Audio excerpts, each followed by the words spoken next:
I've been involved in the sport for over 37 years now. I love bikes, I love cars, I love trucks. I love the sounds of engines, proper big engines. I've had many moments wondering, why am I doing this? Why am I giving up my time? But I'm not going to be deterred. I am the first black woman to own a race team in British motorsport. Do I think this industry has been ready for me? No. I think they hoped maybe I would have disappeared a long time ago, but I'm here to stay.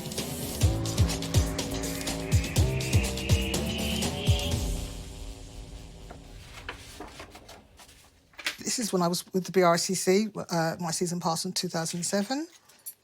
One of the ones I am very proud of was the inaugural A1 Grand Prix at Brands Hatch, Secretary of the Meeting, Carol Glenn.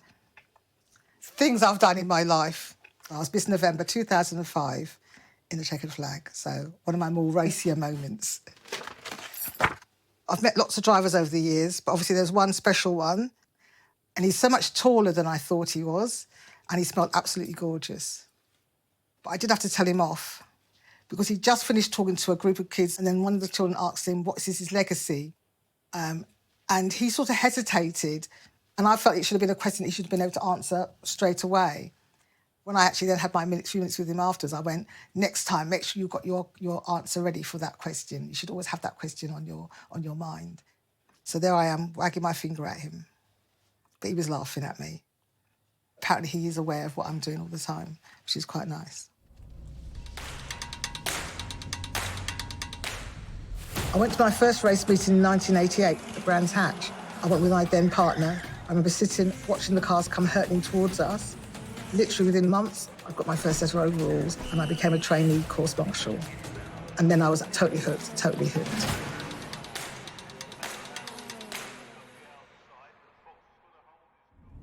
Well, I was the first black woman to be an official in UK motorsport. And I held that title for quite a long time. It took me many, many years before I even spotted another person of colour. In the early days, especially, I had a lot of mickey taking. You know, people would put on a Jamaican or an African accent and say, watch out, she might pinch your tyres or she might pinch your CD. At one stage, my daughter used to marshal as well, so we used to work together, and people used to call us Whoopie 1 and Whoopie 2. It used to make me feel uncomfortable, but it was always hard to know how to react. Looking back now, I realise I should have stopped it, but when you're younger and you're the only person around, it's really hard to know how to adjust to that. If I hadn't had so much pushback in my career, I do believe I might have been much higher up in the ranks by now. It's been an old boys club for a very long time. It's been a dream of mine to get a team set up, so I've now at last formed my own company called Next Racing Generation. I think there'll be a lot of surprised people to see me in the paddock as a team owner. Everybody's going to be looking at us, everybody's going to be watching us, but I'm not daunted by any of that at all. When Sir Lewis Hamilton retires, we may have to wait a while before another person of colour comes up the ranks. So I feel the only way I can see change is if I make it happen.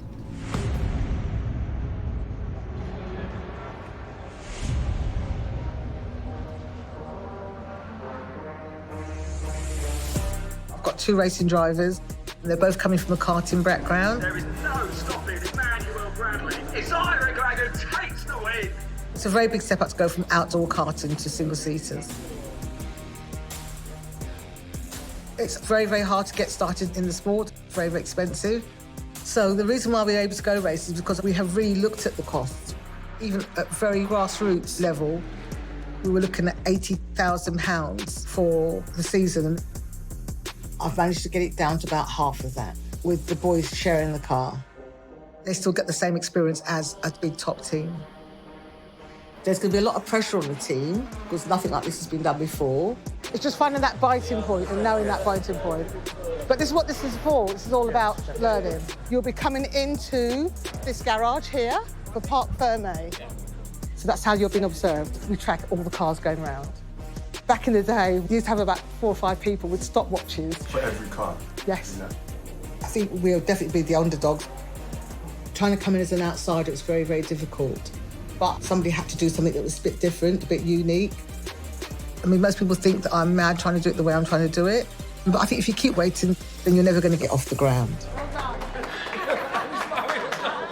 Obviously, we've had all these weeks of talking about it, all this build-up, but to now actually be here and to be on that iconic circuit that Sir Lewis Hamilton's been on, everybody else has been on. I mean, this morning I was just in awe, like, just looking at the track.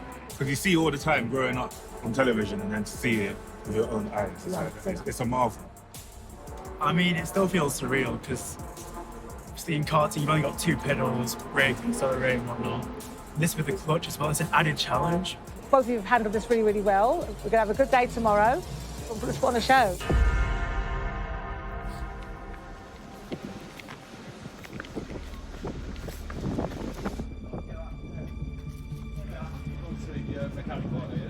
Just to give you an update, this morning we got here to the paddock and found that all our things had been moved. We couldn't find the trailer, our easy up had been collapsed, and our space had been taken. Yeah, that's fine. Once I've done this, I just need everybody else to come up. It's not going to happen. I've sorted it already. Basically, a little bit of microaggression's gone on. I expected microaggression, but not at this level. Thank you for yesterday. I think we've had a really good presence. We're making noise. We're making noise. Yeah. You will see when you look through the pits, all the other teams, it's just very, very singular. We are a total, diverse, inclusive team, from the drivers to all of you guys. And that's what's now irking a lot of people out there at the moment. I am so grateful for you all giving up your time this week and come and do this. Because it's taken me a long time to get to this point, and I never thought this day would come. So, I'm not going to do this, but seriously, really, I don't think a lot of you realise how much this means to me today, to see all of this. Okay, so please be proud of what you're doing. Wow.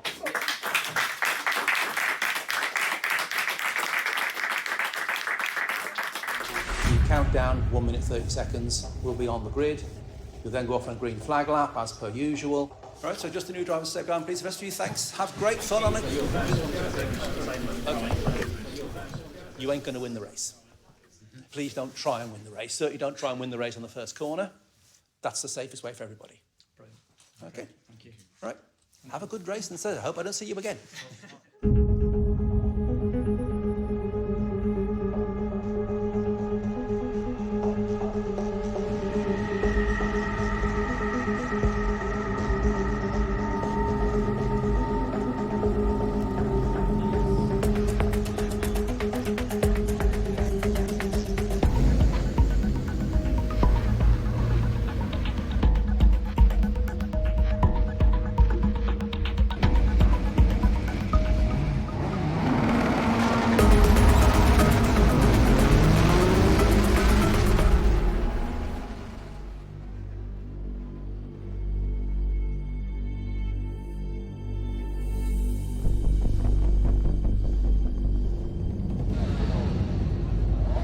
So now we want to know what's going on.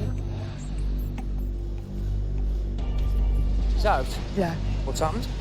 He got pushed off. What? The Marshall pushed him off, so he's got to wait for him to be recovered. End of the race.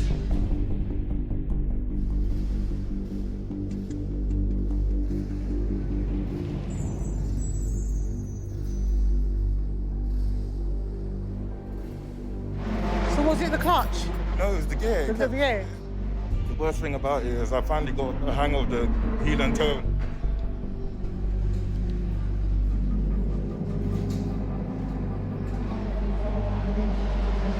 I just feel gutted.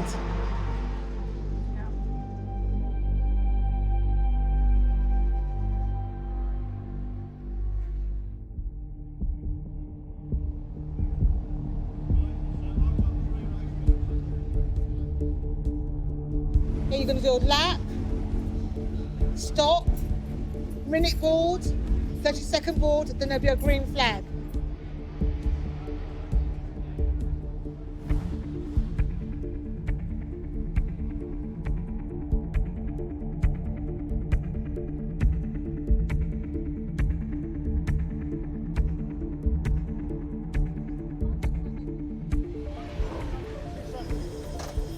Take it easy, all right?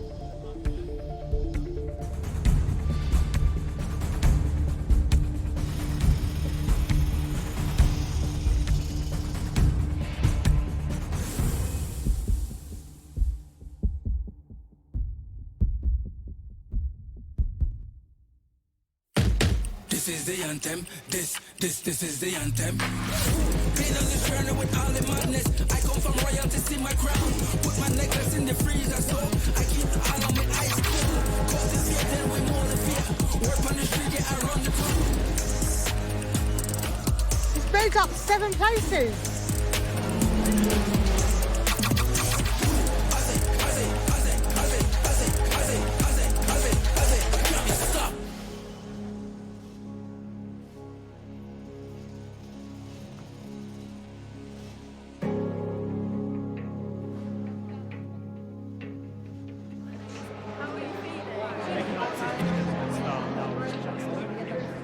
So you took on a referee, do you know like that? What did we say? Don't race the referees, and you raced the referee.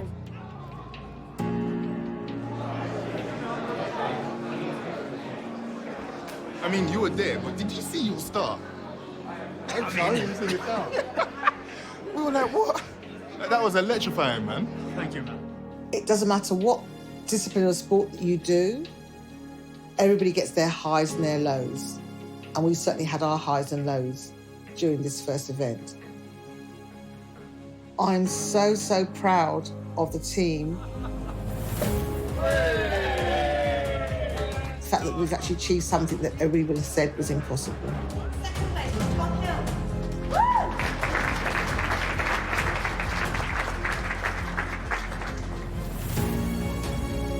The idea of having silverware on our very first race was beyond my wildest dreams.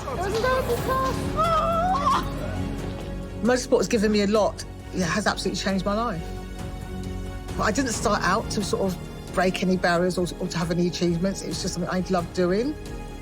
I'm now slowly realising that the things I've done in the past are all very important. Other people behind me have got something to follow. I'm not saying I've got a deadline, but I have got the invisible deadline. And I want to make sure that I get as much as I can sorted and done to leave that legacy, you know. I've spent a lot of time being the only one, and I'm hoping that that will now be eradicated.